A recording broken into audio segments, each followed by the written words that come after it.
Hello and good morning, River Ridge. I'm Ethan Fernandez. And I'm Lorelai Higgins, and this is the final KORR broadcast for the 2024 to 2025 school year for the week of May 19th to bring you this week's news and updates.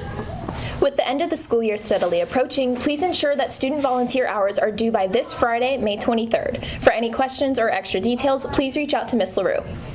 The Athletic Night of Celebration is taking place next week on Wednesday, May 28th at 6 p.m. Tickets are $15 per person. However, any athletes get in for free. Tickets are available on GoFan.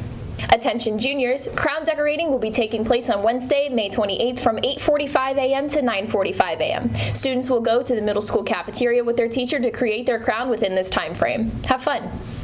Ms. Gray went to Wink Tattoo, owned by Rich Bossek. Here's that story. Miss Gray, one of our math teachers, followed through on a bold promise. She'd get one of the designs created by Miss Diesel's students tattooed. And she did, by none other than Rich Bossé from Wink Tattoo in Newport Richey. Tammy Emerson, who said, "I really do love Miss Gray. She's like a mom to me. It's an honor to have my artwork on her body. High school ends, but the tattoo lasts forever." The first place winner of the second annual tattoo contest is Emerson Stein, sharing us her thoughts about the contest. Here's what she had to say. I think it feels very special. I'm very happy that my tattoo entry won out of all of the entries, and I thank everybody who voted for me. Well, the inspiration behind my design was mostly that I really like birds, and I think they're very fun to draw. The geometric designs I thought were really fun too, like doing all the swirls and the shapes in the background.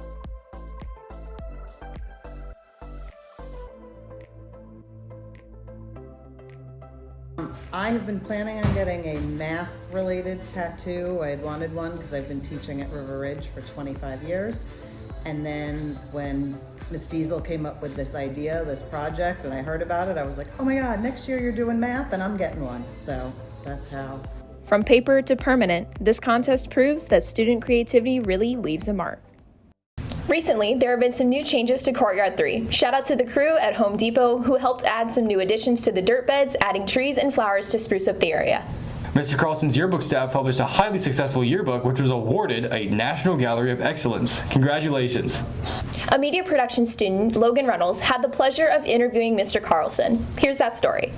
Mr. Carlson has spent years capturing unforgettable moments through his lens, turning a passion for photography into a thriving career.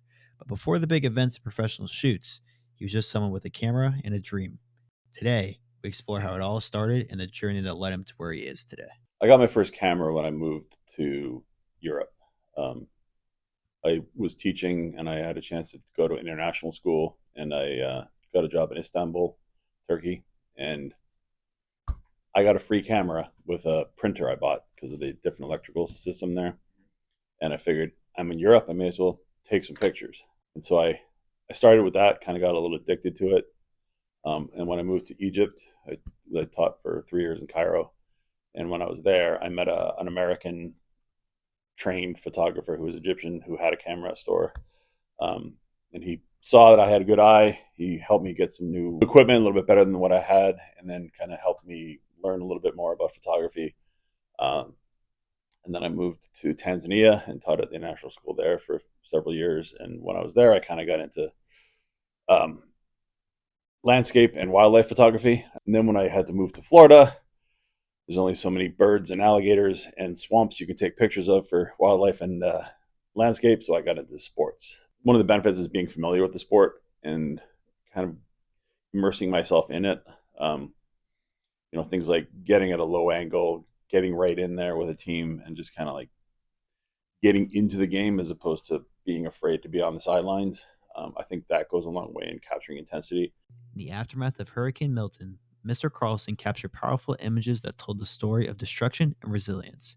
His work gained national attention, landing him on Good Morning America to share the impact of the storm through his lens. A few of the photos I did for covering the hurricanes around here kind of went, like I say, viral worldwide, but they got a lot of spread worldwide. And the people from Australia saw the name associated with it, reached out, and wanted to talk about the the hurricane and combine it with the imagery that I had provided. A decade after the tragedy in Rwanda, Mr. Carlson set out to capture the lasting impact through his lens. He documented the heartbreak and resilience of a nation, preserving a story the world needed to see. I was very hesitant to take those photos because it's bodies. But the tour guide at that place was a person who survived the massacre and basically said, please take the photos. Take the photos, show them to everybody so people will see what happened here. And that tweaked something in me for, as a news story photographer, as a journalist, that sometimes those hard to take photos are the ones that need to be taken and need to be shared. And that is the power of photography, because it is something, it was back in the 90s where social media wasn't as big of a deal. And being able to share those images of what actually happened does change people's perspectives, experiences, perceptions. In a world that can sometimes feel a little too fast and a little too cold, it's moments of kindness that truly stand out. Up next, Mr. Carlson shares a heartwarming story that reminds us of how powerful a simple act of care can be. So one of the favorite photos I've taken was a little boy on Friday dressed in his Friday best. And I took the picture and kind of moved on, and I didn't really entirely know what I had until I looked later in the day. A couple months later, we went back there and I brought a print of the photo to try and find him. We found him in the neighborhood and then ended up meeting his mother and gave his mother the print. And she got emotional because it was the only photo of her son, the actual printed photo of her son that she's ever had. For Mr. Carlson, photography is more than just taking pictures. It's about storytelling, passion, and perseverance. And as he shares his wisdom with the next generation, he hopes to inspire them to see the world through their own unique lens. Shoot a lot, shoot more, practice, get feedback. Don't listen to everybody who says your photos are awesome or put the fire emoji on your Instagram. Get feedback from people who do it for a living, because everybody tells you your stuff is good and everybody wins a trophy too many times. And our final big shout out for the year is to my mom, Heather Higgins, the owner of Burton Science Inc., who created replicas of the award plaques for the KORR News team who participated in this year's STN convention. On behalf of the news crew, thank you for your donation.